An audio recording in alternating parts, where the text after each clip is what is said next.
You guys know how home prices across the country and really across the world in many cases went up by basically 40% in most areas. Some areas it went up more, some areas a little bit less, but the percentage that it went up is not really important. Because actually, what's really important is no matter how much it went up, most of it was fake, guys. Yeah, that's right, you heard me. It's fake equity. So what is fake equity, you might ask? Well, basically, guys, it just means it's equity that was unearned that never should have been there to begin with. And that's exactly what we saw worldwide after so much money was printed by central banks across the world and so much stimulus was given due to the pandemic. And the amount that home prices went up was completely unrealistic. And obviously, we're just now starting to see how unrealistic those increases were now that interest rates are back to a realistic number. Because check this out. Just in the third quarter of 2022, homeowners across the country lost about $1.37 trillion with a T in equity. And that was just in the third quarter.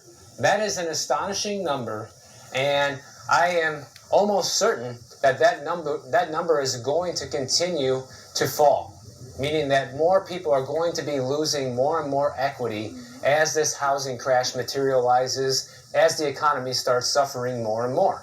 And to put this into perspective, guys, this is literally the sharpest quarter decline in home equity since the year 2000. 22 years. Are you guys picking up on this pattern yet? That we are seeing drops in percentages for home prices and equity and mortgage demand, everything like that falling to basically quarter of a century lows. I mean, we're talking 22, 25 years in many cases that these numbers have not reached this level.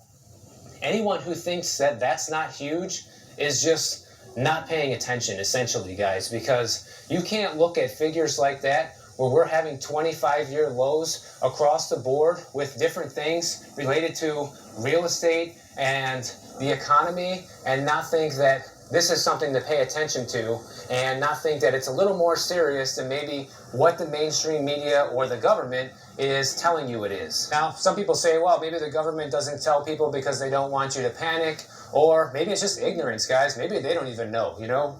Based on a lot of the decisions that they make, it seems like half of these people who are running things are basically clueless. So maybe they don't actually even know how bad it is because they live in their own insulated bubble, you know, making their $200,000 a year salary, living nice, fat, and comfortable. But that's not the case for everybody. And we're starting to see the cracks form all across the board. And this is just the latest installment of it, essentially. And so the places that have seen the largest declines in equity during this third quarter loss have been San Jose, California, Seattle, Washington, and San Francisco, California. And in fact, California accounted for more than half of the national decline in equity. So that's another way you can look at this and say, well, a lot of that equity was fake to begin with, because it was, you know? California is basically the most expensive state in the country, and these guys losing a ton of this unearned equity is just more putting things back into equilibrium. We're still a far cry away from what equilibrium probably looks like, but this is just another way that it's helping us get there. But it's going to take time, like I said before. But if we look at average people, the average person has lost about $30,000 in equity, which it doesn't sound like much, but you know, for the average person, $30,000 is a whole lot of money, guys. But remember, this money, this home equity was unearned to begin with, and you never really should have had it. You know, in the traditional housing market in the past, before this run-up happened, it was normal for home prices to appreciate roughly 3% per year. That was kind of like the going average. Hotter markets, maybe you would see it go up by like 5 or 6% some years. But to see it go up by 40% in 2 years is completely unheard of and undeserved, essentially. And these losses in equity might sound like bad news to people, but in reality, it's good news because it means that things are starting to change in our economy that are putting things back into reality, essentially, you know? Wow, check this out, guys. It's like walking through a mini little jungle over here. Very cool.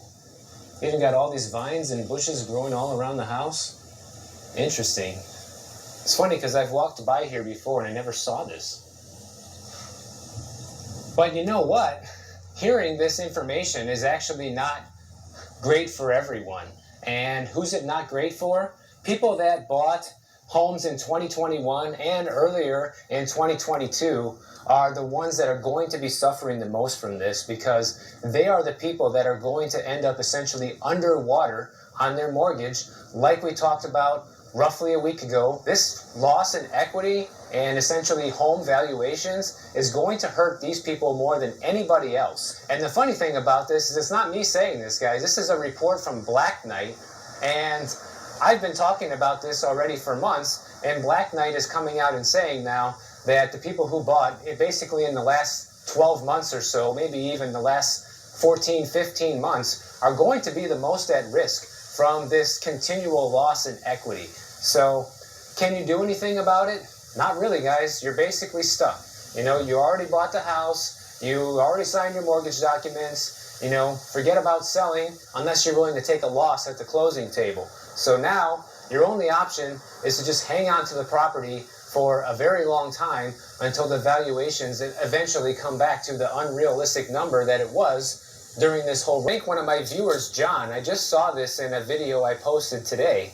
He put in the comments, remember, Michael, that because of inflation, no matter what the nominal value of the home is right now, it actually has lost value even further than most people realize, because when you account for inflation, say a home that was worth $100,000 a year ago and the valuation today is $100,000, well, now it's actually only worth about $90,000 when you factor in inflation. And that's if, you know, 10% is the real number. They say it's 8 point whatever, but we all know it's much higher than that, just by going to the grocery store and filling up at the gas pump and paying rent, etc. So in reality, inflation is a lot higher. And so even if you just use a conservative estimate of 10%, a house that was worth $100,000 a year ago is now only worth $90,000, even if it still has the $100,000 price tag, because your dollars are worth less. I hope that makes sense. And that's a very good point that John brought up. So it's just another good thing to think about when you're looking at valuations on properties. And keep in mind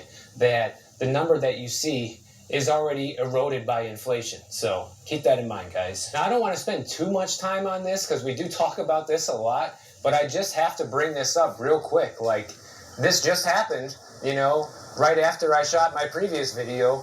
Redfin, they're doing more layoffs, guys. They are firing 862 people this week, and that amounts to about 13% of their workforce. So that's a pretty big cut for Redfin. And back in June, they laid off 470 people. So, you know, a lot of people have been in denial about all this, but just look, every week we turn around, we're seeing more companies reporting layoffs, guys. That's a lot of people. But guess what?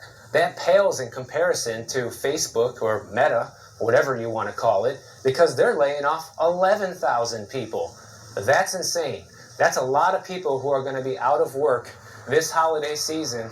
And look, guys, November is not even halfway over yet. And you see all these companies that are doing these layoffs, just like we've been talking about. So if you think this still isn't happening, you got to wake up, because every time we turn around, every single week, there are more companies reporting layoffs. And this one from Facebook is huge. So why is Facebook laying off so many people? Well, it turns out that this metaverse thing that they're trying to push isn't working out so well. And by the way, if anybody out there who watches my videos, if you're a part of this metaverse thing, let me know in the comments. I don't know much about it, but from the little bit I've seen about it, it does look totally ridiculous. You know, I'm out here right now walking in real life, on the real street, on the real sidewalk, and breathing real fresh air, and I love it, guys. This cannot be replicated. I don't care what they come up with the metaverse or whatever. Nothing's going to beat that color of the tree over there being super real,